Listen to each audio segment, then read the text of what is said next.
Okay, let's get back to the channel. Let's start the new section. जो हमें next पढ़ना था वो है इलेक्ट्रोकार्डियोग्राम, जिसे आप एक तरीके से ईसीजी भी बोल सकते हो। तो हम आज ईसीजी क्या होता है एंड ईसीजी किस तरीके से दिखता है, उसमें कुछ वेव्स होते हैं, हमें उन वेव्स के बारे में जानना है कि कौन सा पी वेव, कौन सा क्यूआरएस कॉम्प्लेक्स, क्या होता है टी वेव। तो हम आज उसके बारे में बात करेंगे।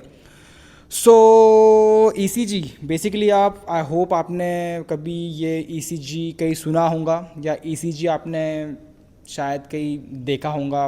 बहुत सारे लोगों के रिपोर्ट्स होते हैं, मे बी फैमिली में मैंने किसी का देखा होगा। नहीं देखा है तो आज देख लेंगे। ईसीजी और कुछ नहीं होता है। देखो, एक तरीके से जो आपका हार्ट का इलेक्ट्रिकल एक्टिविटी होता है, जो हमने बात किया था लास्ट वीडियो के अंदर, किस तरीके से एसए नोड जनरेट करता है आपके इलेक्ट्रिकल इम्पल्स को, किस तरीके से वो एवी नोड को भेजता है, कैसे करता है एट्रियम कॉन्ट्रैक्ट, कैसे करता है वेंट्रिकल कॉन्ट्रैक्ट, देन कैसे रिलैक्स करते हैं, जो हमने बात किया था। वही एक तरीके से हार्ट का जो इलेक्ट्रिकल एक्टिविटी है, वो इलेक्ट्रिकल एक्टिविटी आपका आप ये ईसीजी के द्वारा देख सकते हो।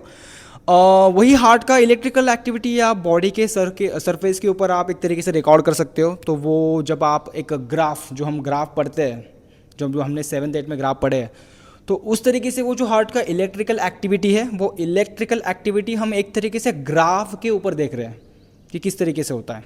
तो वो है ईसीजी। वो ईसीजी मतलब उस चीज़ के लिए यूज़ किया जाता है। मैं यहाँ पे और एक इम्पॉर्टेंट पॉइंट रखना चाहूँगा। बहुत बार क्या होता है, मैंने बहुत सारे लोगों को देखा है कि वो थोड़ा सा ऐसे ईसीजी वगैरह या थोड़ा सा हार्ट के बारे में पढ़ लेंगे, फिर अपनी एडवाइस लोगों को देंगे जिनको कुछ कंडीशन है। देखो प्लीज़ ऐसे प्लीज़ मत करो। ये ईसीजी बहुत बड़ा टॉपिक है। इवन मुझे भी नहीं पता है कि ये ईसीजी किस तरीके से आपको देखना है, किस तरीके से क्या एडवाइस करना है। पहली बात, ये हमारा काम है ही नहीं। आप एक एसएनसी हो, आप एक स्ट्रेंथ एंड कंडीशनिंग कोच बनने जा रहे हो, या आप कोई पर्सनल ट्रेनर हो, प्लीज़ आप आपकी बाउंड्रीज सेट करो। आपको पता होना चाहिए कि आपको किस पर्सन को कहाँ तक गाइड करना है, किस पर्सन को क्या गाइड नहीं करना है। हम डॉक्टर नहीं है, हमें बस ये एग्ज़ाम के लिए पढ़ना है, हमें बस एक बेसिक नॉलेज के लिए ये चीज़ पढ़नी है। आपको किसी को भी ये ईसीजी हाँ थोड़ा बहुत बेसिक सीखने के बाद कुछ हरकत नहीं करनी है, किसी को कुछ रिकमेंड नहीं करना है, किसी को कुछ एडवाइस नहीं कर रहा है। वो हमारा काम नहीं है। ये सब डॉक्टर लोग देखते हैं, ये उनके ऊपर छोड़ दो। इवन मैं और एक पॉइंट यहाँ पे कवर करना चाहूँगा। मैंने बहुत सारे देखो, मैं भी एक स्पोर्ट्स साइंस या मैं एज एसएनसी काम कर रहा हूँ, तो देखो एक प्रॉब्लम बहुत होती है। देखो एक चीज़ होती है आपका स्कोप ऑफ प्रैक्टिस। आपको हमेशा आपका काम पता होना चाहिए कि आपकी लिमिटेशंस क्या है, आप किस हद तक काम कर सकते हो, आपको किस चीज़ के लिए किसी को एडवाइस करना है, किस चीज़ के लिए किसी को एडवाइस नहीं करना है। प्लीज़ आप इस चीज़ की बाउंड्री रखो। मैंने बहुत बार देखा है कि देखो यार, बहुत सारे एसेंसीज ना अपना काम छोड़ के वो घुस जाते हैं फिजियोथेरेपिस्ट के काम के अंदर। मैं फिर से बोल रहा हूँ, फिजियोथेरेपी बहुत अलग कोर्स है, उसके लिए बहुत अलग से पढ़ना पड़ता है। एसएनसी अलग कोर्स है, उसके लिए अलग से पढ़ना पड़ता है। आप एज एसएनसी फिजियोथेरेपिस्ट के काम में मत घुसो, उनके काम में कोई आप दिक्कत मत लाओ। उनको कुछ एडवाइस करने की भी ज़रूरत नहीं है भाई, वो उनका काम अच्छे से जानते हैं।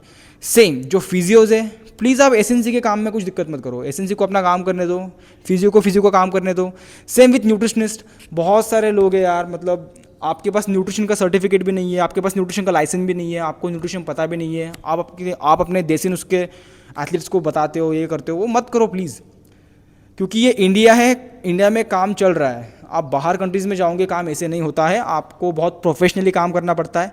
आपको आपकी बाउंड्रीज पता होने चाहिए। आप अगर न्यूट्रिशनिस्ट हो तो आप वही काम करोगे, आप एसएनसी में नहीं घुसोगे। अगर आप एसएनसी हो तो आप न्यूट्रिशन वाले काम में नहीं घुसोगे।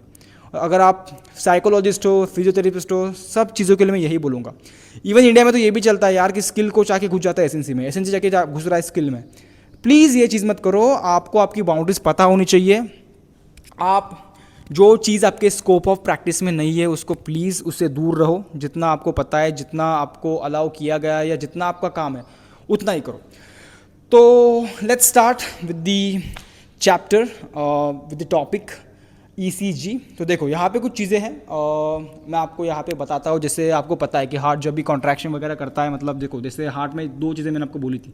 एक होता है आपका एट्रियम, ये हो गया आपका एट्रियम, और दूसरी चीज़ होती है आपकी वेंट्रिकल। मैंने आपको बोला था कि अपर चैम्बर्स को कहते हैं एट्रियम और लोअर चैम्बर्स को कह देते हैं वेंट्रिकल।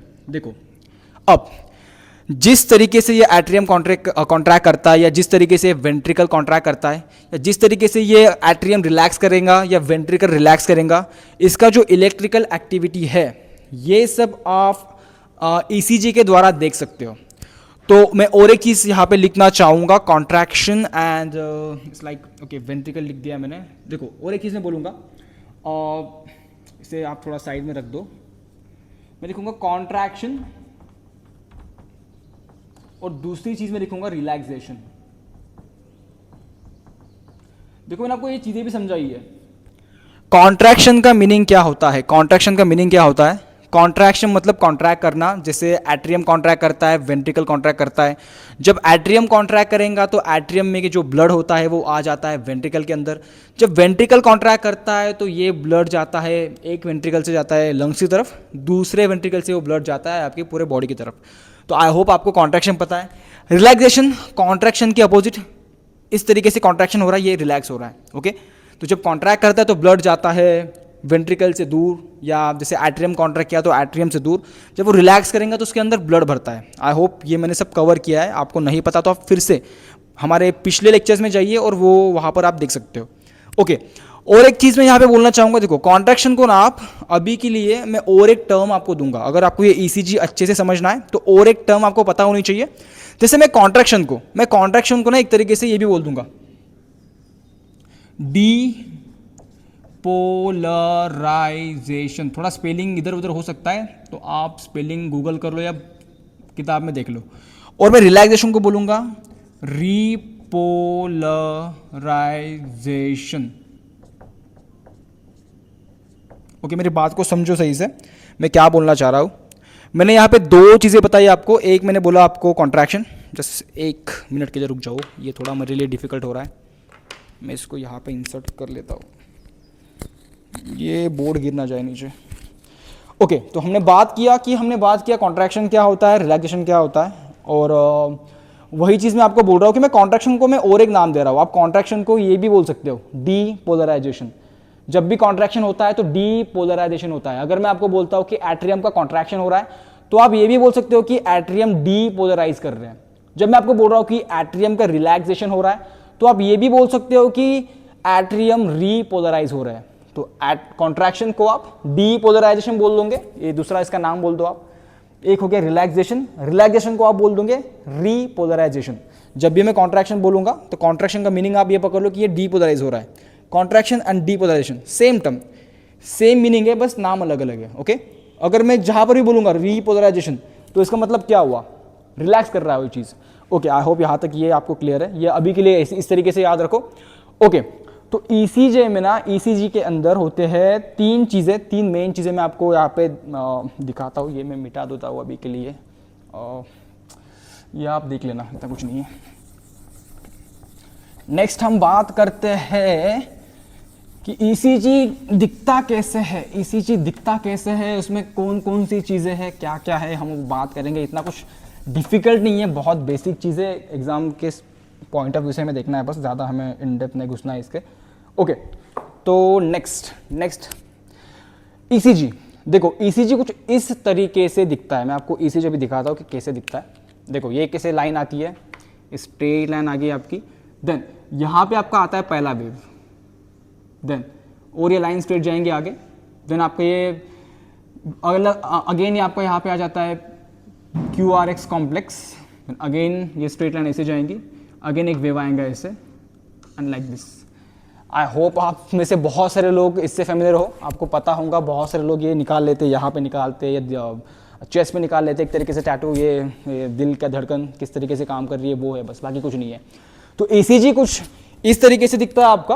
तो आपको हम इसे नाम देंगे। देखो ये जो पहला वेव आता है, पहला वेव जो आता है उसको बोलते हैं पी वेव। इसको क्या बोलते हैं, पी वेव। ओके, देन जो दूसरा आपको दिख रहा है उसे कहते हैं QRS कॉम्प्लेक्स। मैं इसको नाम दूंगा Q, इसको नाम दूंगा मैं R, इसका नाम दूंगा मैं S। QRS complex. Then third आता है P वेव।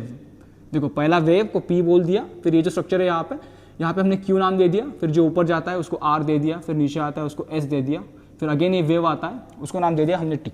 तो आई होप यहाँ तक आपको क्लियर है। पहला वेव P, देन ये QRS, इसको कलेक्टिवली QRS कॉम्प्लेक्स बोलते हैं। ओके, ये तीनों अलग अलग वेव है। ओके, ये अलग वेव है, ये अलग वेव है, ये अलग वेव है, ये अलग वेव है, ये अलग वेव है। ओके, टोटल 4 वेव, बट ये साथ में है एक तरीके से, तो हमें इसे QRS कॉम्प्लेक्स बोल देते हैं। इस तरीके से आपको ऐसी चीज दिखता है, इसको थोड़ा सा प्रैक्टिस करना है आपको मल्टीपल टाइम। आई होप यहां तक क्लियर है कि क्या P, क्या QRS कॉम्प्लेक्स और क्या T। तो ओके, मैं इन चीजों को यहां से अच्छे से नोट डाउन करता हूं तो आप थोड़ा सही से समझ पाओ। देखो P, ये हो गया आपका P, ये P आपको कुछ कहना चाह रहा है, तो वो क्या कहना चाह रहा है मैं आपको आगे बोलता हूं। देन आगे आता है QRS कॉम्प्लेक्स, देन आगे आता है आपका T वेव। ओके, जो भी आपका P वेव है वो ना एक तरीके से आपको कुछ दिखाना चाहता है। अब वो क्या दिखाना चाहता है आपको? वो आपको दिखाना चाहता है एट्रियम का कॉन्ट्रैक्शन। वो आपको दिखाना चाहता है एट्रियम का कॉन्ट्रैक्शन। मतलब आप ये P वेव देख के बोल सकते हो कि हाँ, ये एट्रियम कॉन्ट्रैक्ट कर रहा है। ओके, अगर ये ऐसे दिख रहा है, इट मीन्स ये आपको बोलना चाह रहा है कि, मतलब ये बोल लो आप कि एक तरीके से आप इसको देख के बोल सकते हो कि हाँ, एट्रियम कॉन्ट्रैक्ट कर रहा है। अगर ये वेव इधर आया ही नहीं, ये से मिट गया, सपोज ये वेव ही मिट गया यहाँ से, तो इट मीन्स एट्रियम कॉन्ट्रैक्ट नहीं कर रहा है। तो आई होप आपको क्लियर है मैं क्या बोलना चाह रहा हूँ। ये P वेव आपसे कुछ कहना चाहता है। वो क्या कह रहा है आपसे कि एट्रियम कॉन्ट्रैक्ट कर रहा है। मतलब जब भी आपका एट्रियम कॉन्ट्रैक्ट करेगा वो इस ग्राफ के ऊपर P वेव दिखाएगा। ओके, अगर समझ नहीं आ रहा है फिर से आराम से पीछे जाओ, मैं क्या बोल रहा हूं धीरे से पढ़ लो, धीरे से ध्यान देके।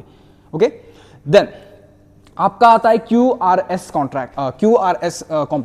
QRS कॉम्प्लेक्स ये आपको बोलता है वेंट्रिकल के कॉन्ट्रैक्शन के बारे में। आपका वेंट्रिकल है, वेंट्रिकल, ये वेंट्रिकल के कॉन्ट्रैक्शन के बारे में आपको बोल रहा है, वेंट्रिकल का कॉन्ट्रैक्शन।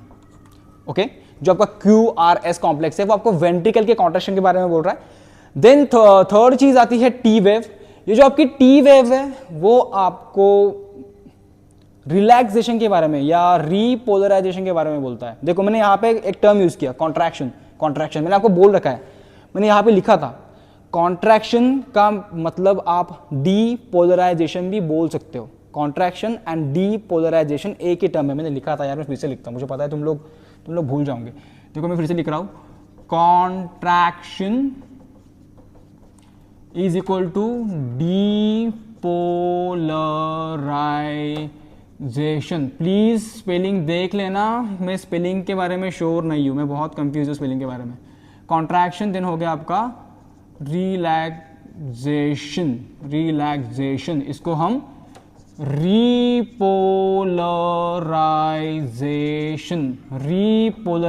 भी बोल सकते हैं। देखो कॉन्ट्रैक्शन हम डीपोलराइजेशन भी बोल सकते हैं, रिलैक्सेशन को हम रीपोलराइजेशन भी बोल सकते हैं। तो मैं क्या ये बोल सकता हूं कि P वेव एट्रियम का कॉन्ट्रैक्शन और एट्रियम का डीपोलराइजेशन करता है, क्या मैं बोल सकता हूं? डेफिनेटली मैं बोल सकता हूं। मैंने आपको बोल दिया यहाँ पे, ये सेम ही टर्म है। कॉन्ट्रैक्शन का मीनिंग होता है डीपोलराइजेशन, रिलैक्सेशन का मीनिंग होता है रीपोलराइजेशन। अभी एग्जाम को क्लियर करने के लिए या समझने के लिए इतना याद रखो। ओके, तो मैं ये भी बोल सकता हूं फिर QRS कॉम्प्लेक्स वेंट्रिकल का डीपोलराइजेशन कर रहा है, डेफिनेटली बोल सकता हूं, क्योंकि मैंने बोला है आपको contraction and depolarisation same term है, right? Okay, next thing is हमने P के बारे में बात कर लिया, जो एट्रियम का डीपोलराइजेशन के बारे में हमें बोलता है। QRS कॉम्प्लेक्स के बारे में हमने बात कर लिया, जो वेंट्रिकल के डीपोलराइजेशन के बारे में बात करता है। देन आता है आपका T वेव। देखो T वेव, देखो अब एट्रियम कॉन्ट्रैक्ट कर रहा है तो रिलैक्स भी करना ही है, राइट? अगर वो कॉन्ट्रैक्ट करेगा तो रिलैक्स भी करेगा। उसने बस कॉन्ट्रैक्ट ही किया तो ब्लड नीचे जाएगा, तो ब्लड उसके अंदर आने के लिए उसको रिलैक्स करना पड़ेगा। सेम इज वेंट्रिकल, अगर वेंट्रिकल कॉन्ट्रैक्ट कर रहा है तो वेंट्रिकल को रिलैक्स भी होना पड़ेगा। अगर वो रिलैक्स नहीं हुआ तो उसके अंदर ब्लड नहीं आएगा, राइट? तो हमने P में तो देख लिया, P तो आपको कॉन्ट्रैक्शन के बारे में बोल रहा है एट्रियम के, QRS आपको कॉन्ट्रैक्शन के बारे में बोल रहा है वेंट्रिकल के। अब ये जो T है ये बात करता है रिलैक्सेशन के बारे में। अब ये जो T है ना, ये T ये आपको वेंट्रिकल के रिलैक्सेशन के बारे में बोलता है। ये आपका जो T वेव है वो आपको, ये आपका वेंट्रिकल का रिलैक्सेशन, ये आपको वेंट्रिकल के रिलैक्सेशन के बारे में बताएगा, ये आपको वेंट्रिकल के रीपोलराइजेशन के बारे में बताएगा। मतलब अगर आप ये देखोगे तो ये, अगर इसका कहने का मीनिंग क्या है, ये आपको दिखा रहा है ग्राफ के ऊपर कि आपका वेंट्रिकल कर रहा है रीपोलराइज, आपका वेंट्रिकल कर रहा है रिलैक्स। तो आप बोलोगे सर आपने तो एट्रियम का कॉन्ट्रैक्शन दिखा दिया हमें, आपने वेंट्रिकल का कॉन्ट्रैक्शन दिखा दिया हमें, आपने वेंट्रिकल का रिलैक्सेशन भी दिखा दिया आपने। एट्रियम भी रिलैक्स करता है ना, राइट? एट्रियम भी रिलैक्स करता है, वो तो आपने यहां पे दिखाया नहीं। सही बात है ना? देखो PQRST इतना ही है। तो ये एट्रियम का जो रिलैक्सेशन है वो कहां है सर, वो कहां से आएगा? तो एक चीज बोलता हूं, देखो एट्रियम का जो रिलैक्सेशन है या एट्रियम का जो रीपोलराइजेशन है वो इसी के अंदर आ जाता है। ये जो है ना, एग्जाम में क्वेश्चन आता है इसके ऊपर। तो ये QRS जो है, QRS कॉम्प्लेक्स, ये आपको वेंट्रिकल का कॉन्ट्रैक्शन बताता है, एट द सेम टाइम वो आपको बताता है एट्रियम का रिलैक्सेशन के बारे में। तो मतलब ये अकेला ऐसा वेव है या ये अकेला ऐसा कॉम्प्लेक्स है जो आपको कॉन्ट्रैक्शन एंड रिलैक्सेशन दोनों के बारे में बोलता है। ये देखो टी में बस वेंट्रिकल का रिलैक्सेशन दिख के आ रहा है, पी में बस एट्रियम का कॉन्ट्रैक्शन दिख के आ रहा है, बट QRS कॉम्प्लेक्स के अंदर आपको कॉन्ट्रैक्शन भी दिख रहा है और रिलैक्सेशन भी दिख रहा है। ओके, तो ये ना एक्चुअली इसके पीछे कहीं पे है, ये इसके पीछे छिप जाता है। ये जो आपका जो एट्रियम का रिलैक्सेशन है ना, इसमें ही वो कंसीडर कर लेते हैं। वो मतलब ये वेंट्रिकल का कॉन्ट्रैक्शन इतना जबरदस्त होता है या इतना ज्यादा इसके ऊपर दिख जाता है कि आप ये नोट डाउन नहीं कर पाते हो। तो एक तरीके से ना ये QRS कॉम्प्लेक्स जो वेंट्रिकल का कॉन्ट्रैक्शन करवाता है, उसके पीछे ये एक तरीके से मास्क हो जाता है या छिप जाता है। तो आई होप ये इस तरीके से आपको आना चाहिए, आपको पता होना चाहिए। मैं जब भी बोलूं पी वेव क्या करती है, पी वेव क्या करता है, पी वेव डीपोलराइजेशन करता है एट्रियम का। Depolarisation means contraction. देन आता है QRS कॉम्प्लेक्स। QRS कॉम्प्लेक्स क्या करता है, वो आपको दिखाता है वेंट्रिकल का कॉन्ट्रैक्शन, वो आपको दिखाता है वेंट्रिकल का depolarization. At the same time वो आपको एट्रियम का रीपोलराइजेशन या रिलैक्सेशन भी दिखाता है। या आप लिख के अगर प्रैक्टिस करोगे या लिख के मैं जो बोल रहा हूं उसके नोट्स बनाओगे, तब आपको ये चीज समझ में आएंगी। अगर आप आराम से सो के लेक्चर देख रहे हो तो मैं सीरियसली बोल रहा हूं, आप अब तक सो भी चुके होंगे। अगर जो लोग मेरा लेक्चर सो के देख रहे हैं, प्लीज सो के मत देखो, सो के देखोगे कुछ समझ नहीं आना है आपको। प्लीज लिखो इसे, नोट डाउन करो, वीडियो को पॉज करो। Next thing is T wave. ये क्या करता है, वेंट्रिकल का दिखाता है रिलैक्सेशन। वेंट्रिकल रिलैक्स कैसे करता है, हम एक तरीके से ये भी बोल सकते हैं कि इट शोज वेंट्रिकुलर रीपोलराइजेशन।